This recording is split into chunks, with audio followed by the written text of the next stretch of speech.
Celeb Savant is a career retrospective type interview focusing on singers, actors, and industry experts. Join Barrett Edelstein now as he dives into the entertainment world.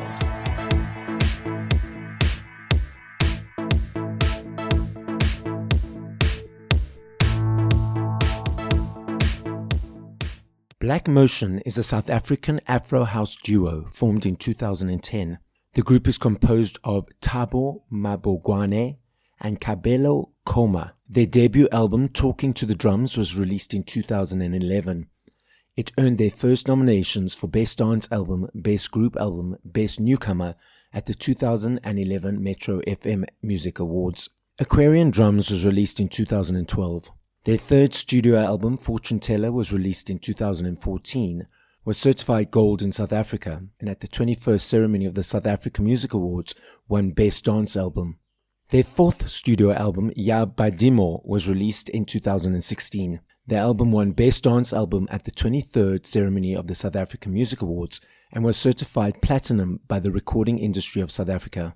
Their fifth studio album, Moya wa Tayola, was released in 2018. It was nominated for Album of the Year and won Duo Group of the Year, Best Dance Album at the 25th South African Music Awards. The Healers' The Last Chapter was released in 2020. The album won Best Dance Album at the 27th South African Music Awards. In 2023, they released their seventh studio album, Rebirth of the Drum. And in 2024, they released their eighth studio album, The Cradle of Art. Black Motion is known for their dynamic fusion of traditional African rhythms and futuristic soundscapes. Celebrated globally for their explosive live performances and deeply rooted cultural identity, Black Motion represents the spirit of movement, rhythm, and authenticity. Up next on Celeb Savant, live in studio at Solid Gold Podcasts in Randburg, Johannesburg, South Africa, is Thabo Mabogwane and Kabelo Koma from Black Motion. Kabelo and Thabo from Black Motion. Guys, thank you for joining us in the interviewee seat. How are you guys doing? We're good. We're good, man. Feeling good. Thanks Great to be here. Thabo, the name Black Motion, how, where, what? Tell us. The name Black Motion came in 2010 when we were in Soshanguve. Yeah, man, it was just about the things that were happening on stage, and we didn't want that cheesy name that people could just say, okay, the what brothers, or the something, not in a bad way, but like we wanted something to be very deep, like Black Motion for like the black that makes you go into the trance, that it's the trance and the motion obviously on the decks and on the dance floor. So yeah, man, Black Motion was exactly that. Kabelo, heading to you now. At what age, whether as a child or teenager, did you think, okay, I want to be in this creative world? How did that journey progress? How did you meet the team from Black Motion? And tell us your story.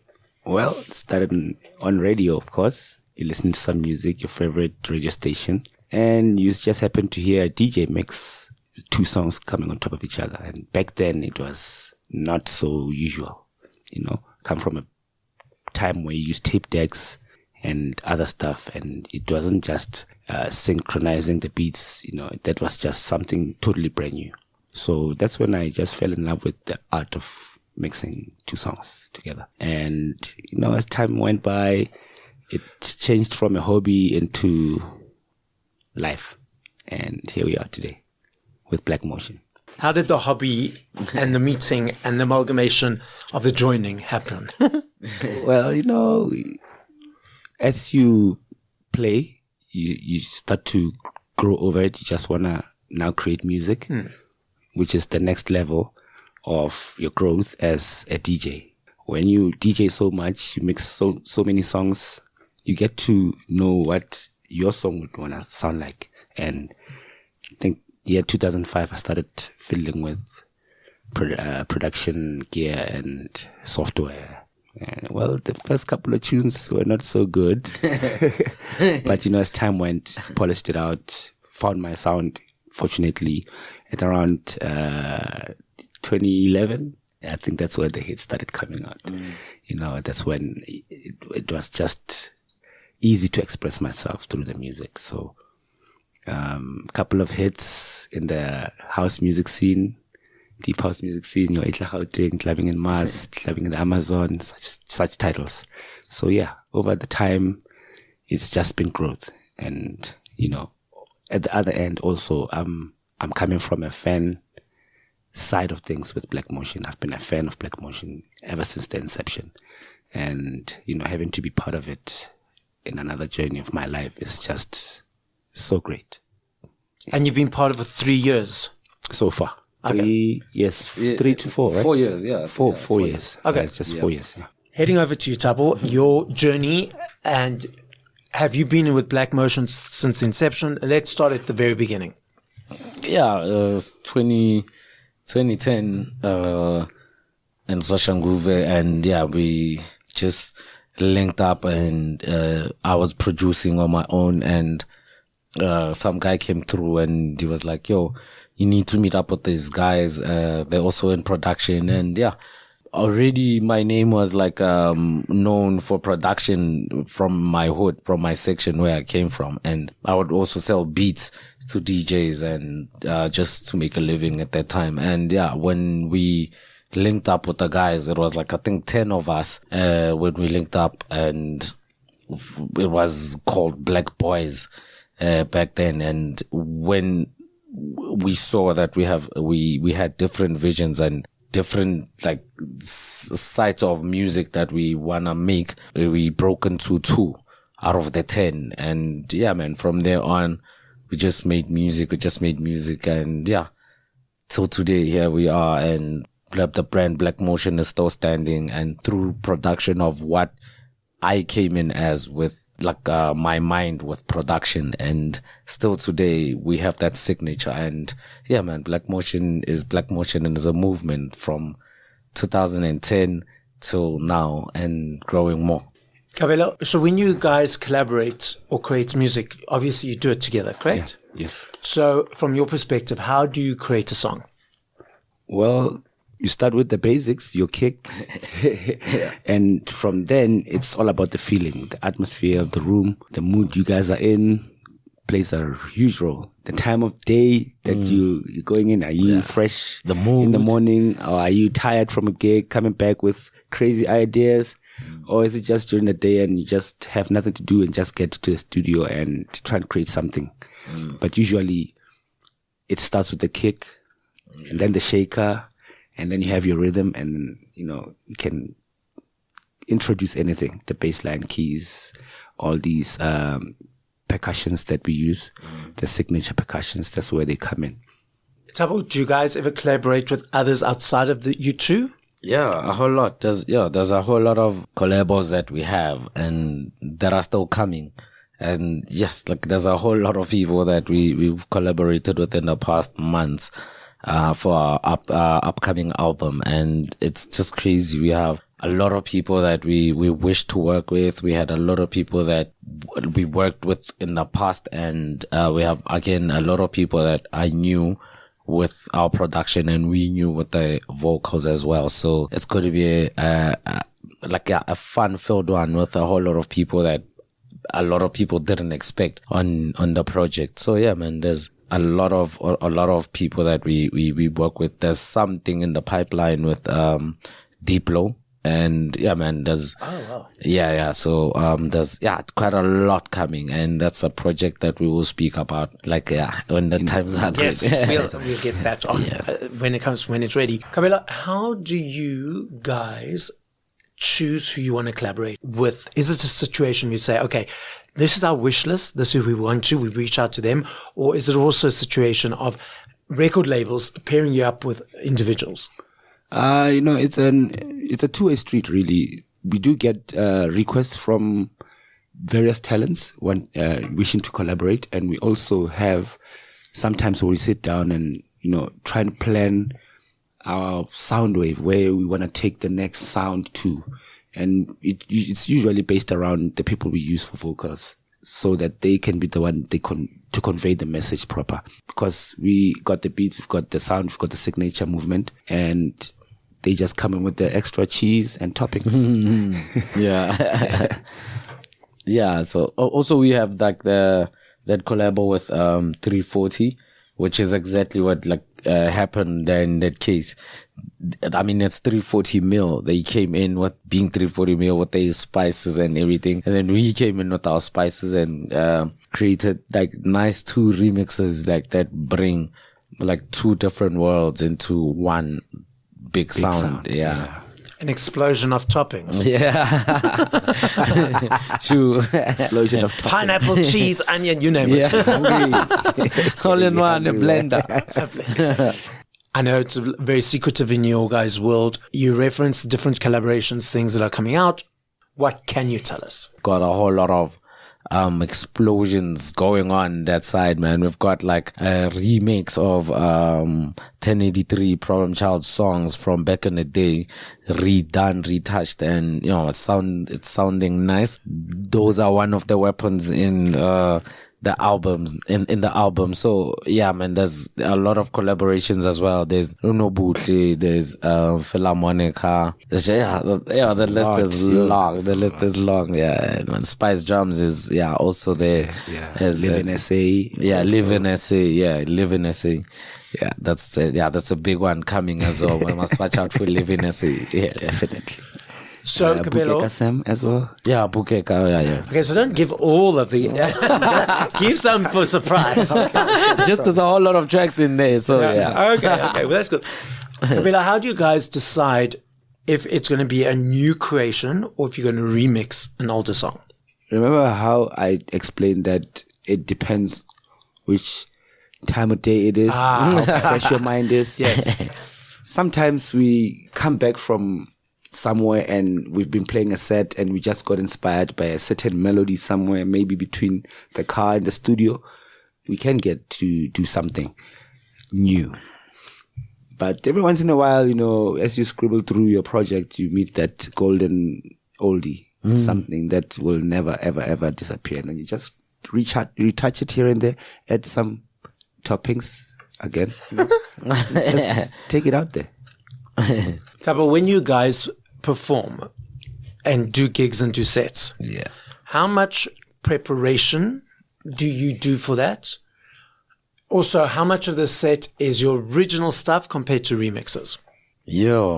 With sets, man, it's unplanned and okay. Yeah, man, because you just can't have a playlist from home, and when you get there, it's not what you expect. Now, we try by all means to avoid that. So we want to be in the vibe of the people, like where they are. And in terms of the feeling of the music, we'll just get there and feel and see everything, how it goes. And with the sound that is already in Problem Child's heads, I mean, in here, like he can just do anything and just choose out anything to fit the mood at that particular time. So the preparation is 5 steps away from the stage.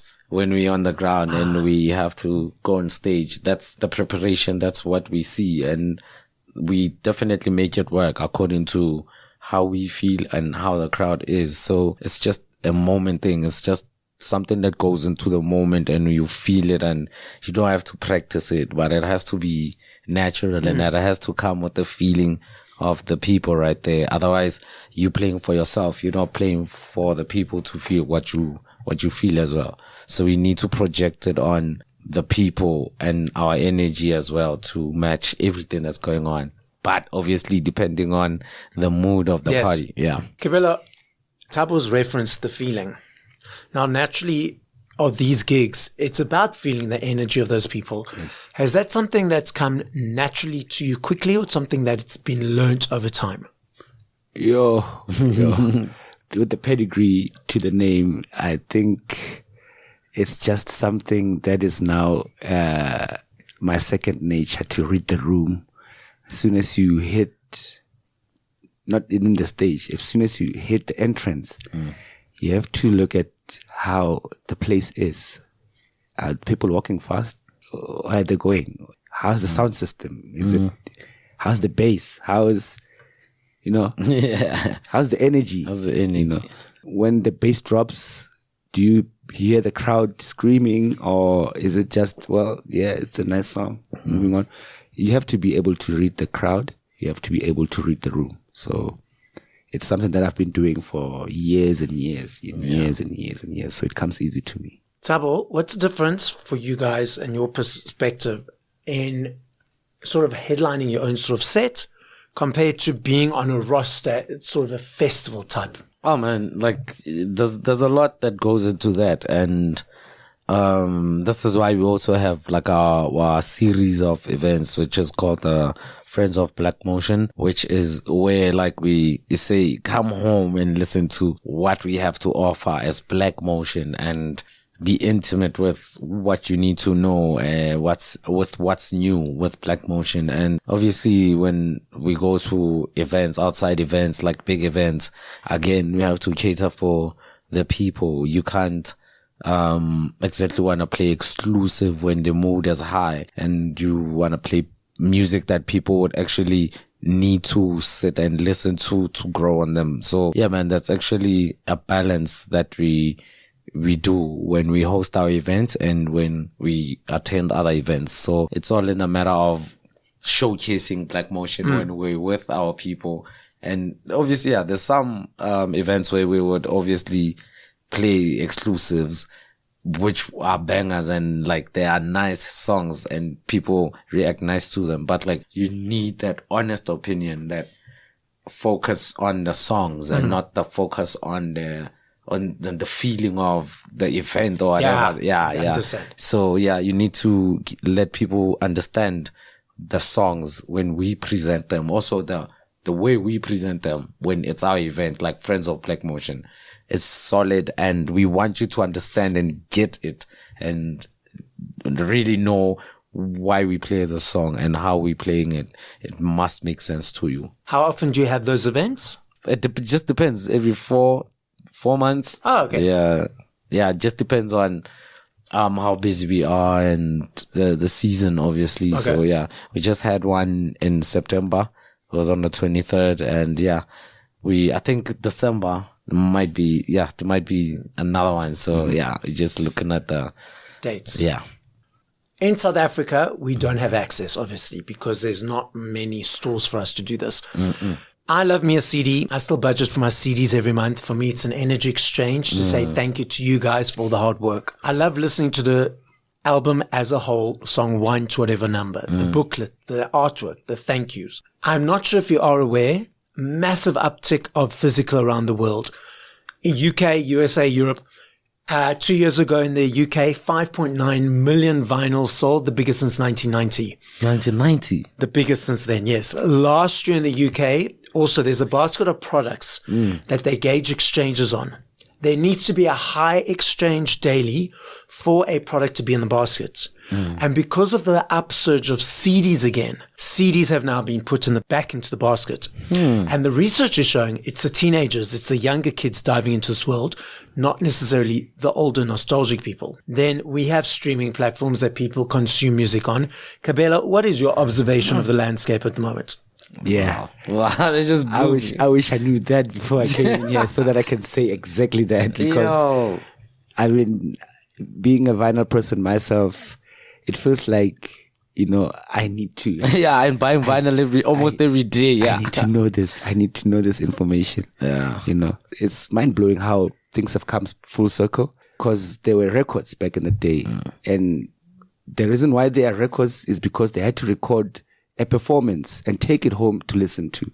So you couldn't do that without the record. You had to press it sometimes while the show is still on live. No space for mistakes, no retakes, and that is something else. And to be able to see new music come out on that media again, it's just a great feeling. It's a great feeling. Yeah. It is really a great feeling. Yeah. We're hoping to, somewhere down the line drop something for you. Yes, physically. Vinyl. Yeah. Yes, Okay. because, Nice. Speaking of that, we've been working on some side remixes for one of our songs from the previous album called Cradle of Art.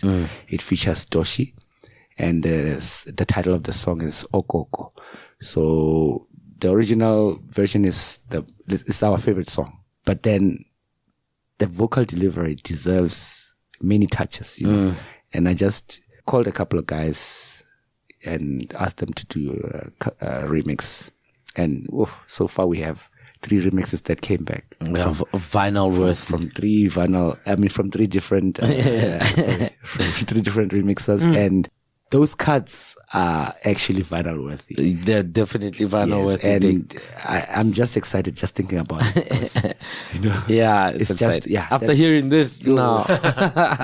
Thabo, so Kabelo referenced favorite song. When you guys are creating, is it a situation of, okay, this is a new piece of work, this is its own entity of itself, or do you sometimes get into that, and I'm going to say ego, of comparing, this is not good as that one, I need to be better?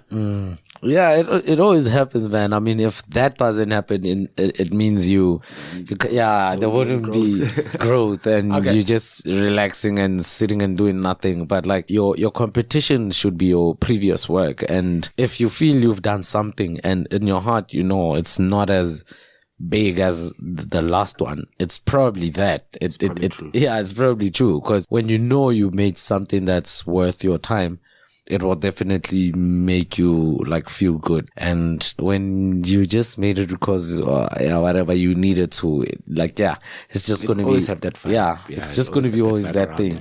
So yeah, man, it just goes with again the feeling and the confidence of when you're creating, you want to create something better than the last one. You both have referenced feeling. I'm not sure if you are aware of NLP, Neuro-Linguistic Programming. So this is the way people process information. As part of NLP, there's a subsection of processing skills where each of us have a dominant, secondary, and tertiary. Something kicks into each of us at a young age, which allows this to happen. Now, when I say dominant, means you'll be in it most of the day. Secondary, maybe a couple of hours. Tertiary, maybe 20 minutes, if at all. Now, there are 3 of them. You have visual people. Now, visual people see pictures when they're processing information. So a visual person, while I'm talking now, will be creating a picture in their mind. Auditory people, it's about the words, the sentence, the paragraph. So they understand the word, understand the sentence, understand the paragraph. Kinesthetic. So that I'll do that word again, a kinesthetic. So those people process information on body language, emotion, feeling, energy, all those type of elements. Kabelo, you first focusing specifically on music was made different aspects of your life. When you are creating or listening to a song, more listening to a finished song, is it definitely about the feeling, or is it about the what you see, the visuals, or is it about the lyrics? It's about the feeling. It has to. If it really, really, really hits, it's about the goosebumps. The goosebumps. Chris and science, they come out. That's how you know that one really, really touched you. Yeah. Thabo, is that the same? It's the same, man. It's just that feeling. There's this feeling that I don't think even scientists can quite explain. Cool to see the instruments in my head, like, when I it's actually almost everything in one. Like, he was explaining. You see, it starts with the feeling. Yes. And then you paint a picture. So then that would be secondary visual. Yes. And then it becomes physical when there's goosebumps now. Okay. Yeah, so. And then lyrics more on the last. Yeah. Yes. Also, the message in the song. Okay. Yeah. It's interesting you say about the message, because I speak to a lot of people who enjoy music.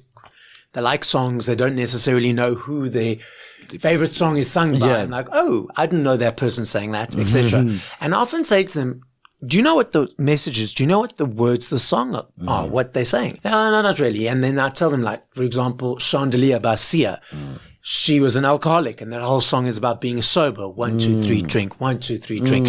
And they're like, I didn't realize that song. That song by Crystal Waters, La Da Dee, La Da Da, La Da Dee. That's about a homeless person. And Yes. I just thought it was a party song. So it's so interesting how so many people don't listen to the words. It just becomes a superficial sound in the background. And they're not engaged. So when you have a message of a song that you want to get out there, does it frustrate you that people are not receiving it that way, or it's just their journey will come when they need to hear it? I think 1 and 2, both correct. Most especially is that recently the lyric direction that we're taking is something that might be present in your subconscious, something that you might have heard from cinema some years ago, but this time it's in vernac and it's twisted a little bit here and there, and just brings a little bit of nostalgia into it, you know. And it's really hard to ignore the lyrics when it's like that. Just like our recent single that just dropped, Monating. People are already singing to it at Friends of Black Motion, and they were already singing the lyrics with Bugs on our live performance. So if the message really resonates with the people, they will get it and they will want to know the lyrics word for word. Just like Gypsy Woman. You know? Because I live that life, I know the lyrics, and I know it's about a homeless woman. Yes. Who never leaves her space without any makeup. Yes. Yeah. Also, she's never without makeup. Yeah. That's what she said. Yes. La da dee, la da Da. Also with ABBA, that Gimme. A Man After Midnight. It's actually a very lonely song. Also, Super Trooper. Yes. So Super Trooper, that is a light. You know that spotlight that they shine on the stage? That is what Super Trooper is. And actually, the song is a very sad song because she's tired of touring. She doesn't want to be on the stage anymore. She just wants to be at home with her family. And everyone thinks, it's a party song, it's a dance song. Because the mood of the song. But it's actually a very sad, deep song. It's so crazy. It's very interesting. It's interesting. It should be a topic, a full topic, right? Yes. And just break down all the songs. Never end. There's so many songs. Yeah. That's the new material now. Yeah. Okay, so good segue. Thabo, you're going to have time to think. Kabelo, I know it will be different every time I ask you this question because there are millions of them. I understand that and I recognize that. I'm not saying favorite, top of mind. If you had to push play to 5 artists on your way home now, who would those artists be? First, Black Motion. Second, there's Tugsin. God's Window, Part 1. That's my favorite currently. Well, there's DJ TSPLK and there's Team A Deep that just sent me some nice stuff. And, of course, Aquatone, the first one. It's got some fire songs for me. Yeah. That's what I'm jamming to when I go home. Yeah, I think that's a difficult one. Black Motion, definitely. Fela Kuti, Prom Child. Definitely. Like the Prom Child, like the catalog is crazy. Eric Prides, I love Eric Prides. Dope. Bonobo, and he even got me some Bonobo vinyl collection as a gift on my birthday. So that's my list of in the car. Like right now. Yeah. And I know if I had to ask you this question now, you'd have another 5. So that's why I love this. It's not favorites. It can never be favorites. For the moment. It's in this moment. I want to listen to this and this. Sure. I speak to a lot of people, again, as I referenced earlier, who listen to music. They go to concerts every now and then. They don't necessarily buy physical. They may they know who sing their songs. And I said to a group of 10 people and then a group of 8 people, I was doing a focus groups just for fun. I said to them, if an artist has had 100 million streams, how much money do you think they've got in their back pocket? The first group of people said 50 million. The second group of people said 1 million. Now, these are all educated, cross-cultured, cross-diverse people. We wish. And I said, actually, no, it's more like 500 Rand, 1,000 Rand. Yeah. And they were shocked. Yes. They couldn't believe it. Yeah. Do you think or feel there needs to be more of an education piece for the general public to understand the nuances of what's going on? More than the education, I feel there needs to be more honesty from the top of where this thing is coming from, actually. Because right now, we're in the music, but we don't know who's selling the music. We don't know how the music is being sold. We're just going with the flow of whatever is being said in the world. If people glorify a certain platform, we all go to a certain platform in hopes of making a better something there. But like now, with streaming, there's no law.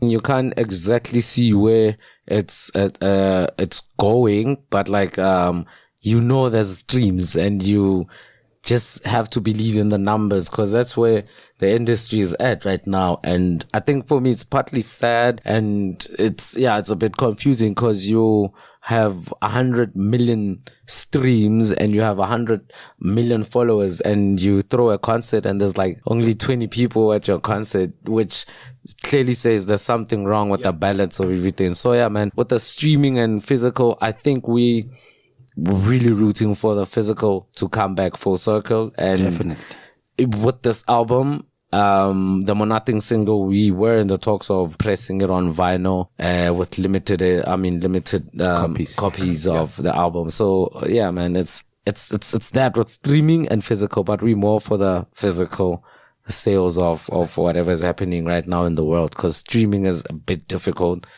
to make your money. As much as you think you have 100 million streamers, that's basically nothing. Exactly. Yeah.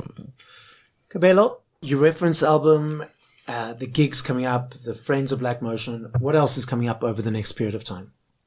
Just the same that you've mentioned. Okay. Over and over again. Over and over again. Over and over again. Okay. Yes. And more gigs, of course, hopefully. Yeah. No, there will be. Yes. Yeah. And, Put it out there. Yeah. you know, more celebration of the days because, being nominated for the Summers. that's- Oh yeah, that's a big one. Okay. Big So one. let's Yeah. So first nomination. Woof. No, like okay, first nomination, yeah, Yeah. first nominations since the matured Black Motion and the solid Black Motion, First nomination. yeah. What The first category you nomination. nominated in? Yes, four nominations, which is the first, the four of like its kind ever since Black Motion was formed. This is the most nominations that we've gotten. It's best Engineered. Best produced, Best dance. best dance, best collabo. Best collabo, yeah. Yeah, from the Cradle of Art album. And yeah, man, we really appreciate the love, and we still cannot believe it. I mean, as I'm saying again, and I will always say this is the first time we've gotten so many nominations that we even it was even on the headlines, like, and we were like, what? The 4 times nominations with Thandi Swamazwai being there with the legend and heading the summer nominations is already a gift, and that's already enough for us. And just through those nominations just clearly shows and just says Black Motion is still doing good, and we are in the music, not controversy, and the work will be recognized, and that's what we wanted. And again, 4 nominations is really godly, man. It's just something else. Yeah, It's a big deal to us. yeah. Amazing. Congratulations. Kabelo, the podcast is listened to throughout the world. As a final message, what would you like to say? If it's out on vinyl, please support it, and it's definitely going to a good place. Just remember that with vinyl, everything is accounted for. Thank you. Anything to add? Don't let your friends listen to bad music. Always. Thank you for listening to this episode of Celeb Savant. Please follow Barrett on TikTok, Instagram, YouTube, and Facebook at Celeb Savant. That's CelebSavant.